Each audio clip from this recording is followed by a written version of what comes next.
welcome back to week 3 of Heather's Halloween collaboration.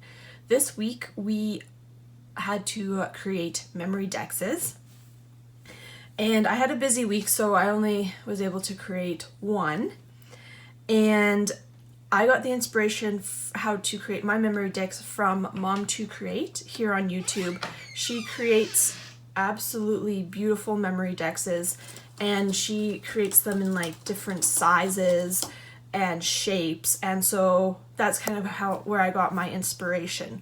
So this is the memory dex that I created. So just give you a quick peek there. I have Trick or Treat up here at the top. Back here is a shaker. We got some hills with a house and a tree, and then we got some trick-or-treaters here in the foreground. And if you can see, it's also layered there as well. It's multiple layers. So how I created this is this memory dex measures 4 inches by 7, so it's a big one. I love how it turned out.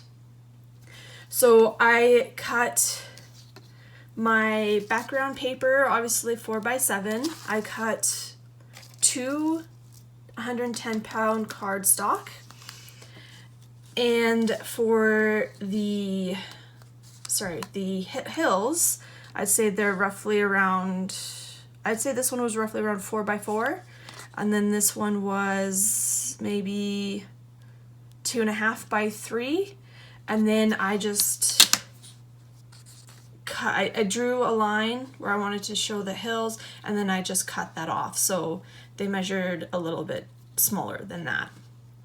And then I also I traced my memory dex that I have. I have sorry, I thought I grabbed everything. I have one of these that I found at my local general store, and they fit perfectly in the memory dex holders, or the one that I created and the other ones I found. And so yeah, I just traced these, and then I just cut out my papers from that because I don't really have a die. So then what I did was I sewed my background paper. So sorry for any glare, as some of this is a little bit more of a holographic, and then the tree is also a rose gold metallic paper. And so I just sewed around, and I only sewed to about up to here. No, sorry, I sewed only to about up to here on the card. And I might have to, okay, yeah. So I sewed only about up to here on the card, and then I obviously left the bottom opened and put in my sequin mixes, and then obviously closed it up. And because I did it on another 110-pound cardstock attached to this, just because this paper was a little bit more flimsy and I didn't want to ruin it. And then I put double-sided foam tape beside both of the hills and stuck those down. So, and then that's how I kind of got the pop. And all of these images are dies. So I have this Trick or Treat die here, and I have the little people's die here, and I have the tree and the house.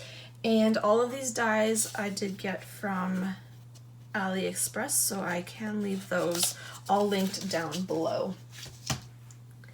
And so for the Trick or Treat, the house, and the trick-or-treaters, I also dyed them out in, what's it called, foam, to help prop them up. So I love that. And then so I just stuck the Trick-or-Treat, so I used black foam so it blended in, and I just put Trick-or-Treat up here in the top. And I just put the house here. The tree, I did not use foam tape. I did cut it out again in a 110-pound cardstock just to make it a little bit sturdier, as the stems were a little bit flimsy.